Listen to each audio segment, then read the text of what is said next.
وَكُنْتُمْ أَزْوَاجًا ثَلَاثًا، فرمایا پھر تمہیں 3 گروہوں کے اندر بانٹ دیا جائے گا۔ آج سب جو ہے وہ ایک جیسا نظر آتا ہے، نیکوکار بدکاروں کے اندر، بدکار نیکوکاروں کے اندر، اچھے برے سب ملے جلے نظر آتے ہیں، لیکن قیامت والے دن سب سے پہلے کیا ہوگا؟ 3 گروہوں میں انسانیت کو بانٹ دیا جائے گا۔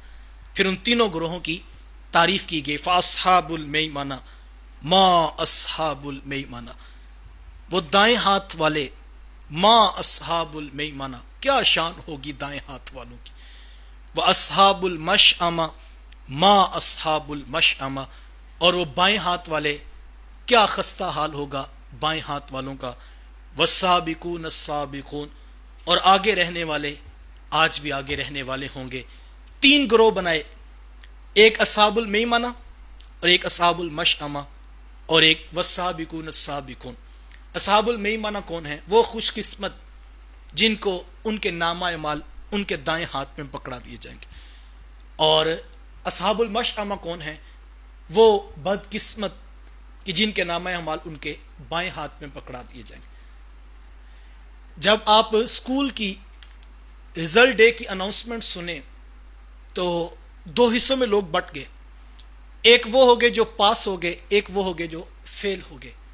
اب اگلے گروپ کی اناؤنسمنٹ الگ سے کی، کہا یہ وہ ہیں جن کو دائیں ہاتھ میں نامہ اعمال ملا، ان کی بڑی شان ہے، اور یہ وہ جن کے بائیں ہاتھ میں نامہ اعمال یہ خستہ حال میں ہیں، والسابقون السابقون، اور جو سبقت لینے والے ہیں وہ آج بھی سبقت لینے والے ہیں۔ والسابقون السابقون سے کون مراد ہے؟ اللہ کے رسول صلی اللہ علیہ وآلہ وسلم سے پوچھا گیا کہ حضور یہ سبقت لینے والے کون ہیں؟ تو حضور میں ان کی 3 نشانیاں ہیں۔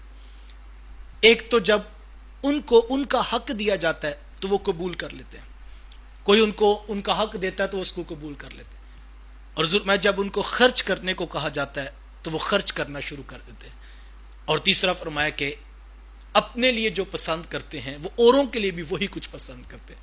جن میں یہ 3 خوبیاں ہیں حضور ماتے وہ سبقت لینے والے ہیں۔ اور ایک حدیث میں حضور نے اس کی تشریح یوں فرمائی، فرمایا کہ سبقت لینے والوں کی تقسیم حضور میں 4 طرح کی ہے۔ فرمایا عربوں میں میں سبقت لینے والا ہوں، اور حبشہ کے رہنے والوں میں میرا بلال سبقت لینے والا ہے، اور روم کے رہنے والوں میں میرے صہیب نے سبقت لی ہے، اور فارس کے رہنے والوں میں میرے سلمان نے سبقت لی ہے۔ یعنی جو پہلے ایمان لے آئے وہی سبقت لینے والے بن گئے، اور ان کو قرآن نے والسابقون السابقون کے ساتھ یاد کیا۔ اور حضور میں یہ وہ خوش قسمت لوگ ہوں گے کہ جن کو اللہ بغیر حساب کے جنت عطا کر دے گا۔ ایک روایت میں ہے کہ 70,000 لوگ حضور میں میری امت کے بغیر حساب کے جنت میں چلے جائیں، وہ خوش قسمت جن کو ڈائریکٹ جنت کا معاہدہ رحمت دیا جائے۔ آقا کریم علیہ السلام نے یہ بات بیان کی تو صحابہ میں حضرت عکاشہ رضی اللہ تعالیٰ عنہ بھی بیٹھے تھے۔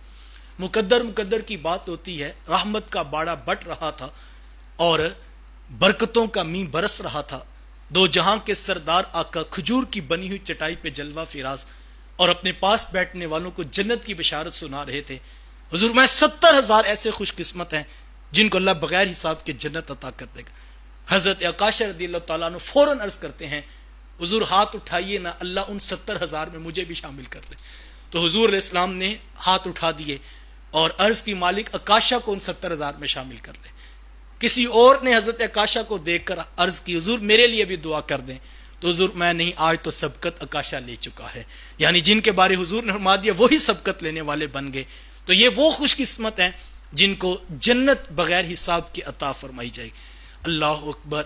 حضور علیہ السلام اس حدیث کی مسلم شریف کے دامن میں ایک روایت موجود ہے، حضور جب میں معراج کی رات سفر کیا تو آسمان دنیا پر میں نے ایک شخص کو دیکھا جو بڑا خوبصورت تھا، لیکن جب وہ اپنے دائیں جانب دیکھتا تو وہ مسکرا پڑتا، اور جب وہ اپنے بائیں جانب دیکھتا تو وہ اس کی آنکھوں میں آنسو آ جاتے۔ تو جب میں ان سے ملاقات کے لیے آگے بڑھا تو انہوں نے مجھے کہا کہ نیک نبی کو اور نیک بیٹے کو مرحبا کہتے ہیں، خوش آمدید کہتے ہیں۔ حضور انہوں نے مجھے نیک نبی بھی کہا اور نیک بیٹا بھی کہا اور مجھے خوش آمدید کہا۔ تو میں نے جبریل سے پوچھ لیا، جبریل یہ کون شخص ہے کہ جو دائیں جانب لوگوں کو دیکھتے ہیں تو خوش ہو جاتے ہیں، مسکرانے لگتے ہیں، اور بائیں جانب دیکھتے ہیں تو یہ رونے لگتے ہیں؟ تو حضرت جبریل امین علیہ السلام نے عرض کی حضور یہ ابو البشر حضرت آدم علیہ السلام ہیں، اور جب دائیں جانب میں دیکھتے ہیں یہ ان کی وہ ذریت ہے جو جنت کی راہوں پر ہے، یہ ان کی روحوں کا مشاہدہ کرتے ہیں تو یہ خوش ہوتے ہیں کہ یہ لوگ اپنے اعمال نامے لے کر دائیں جانب آگے ہیں اور کل ان کو جنت نصیب ہوگی، اور جو بائیں جانب والوں کو دیکھتے ہیں تو یہ رو پڑتے ہیں کہ یہ وہ لوگ ہیں جو جہنم کا ایندھن بنیں گے۔ مجھے اور آپ کو ہمیشہ یہ دعا کرتے رہنا چاہیے کہ اللہ ہمیں ایسا دن نصیب کرے قیامت کا کہ ہمارے نامہ اعمال ہمارے دائیں ہاتھ میں نصیب ہو جائیں، تو یہی کامیابی ہے اور یہی انسان کے لیے کل کا مجدہ رحمت ہے۔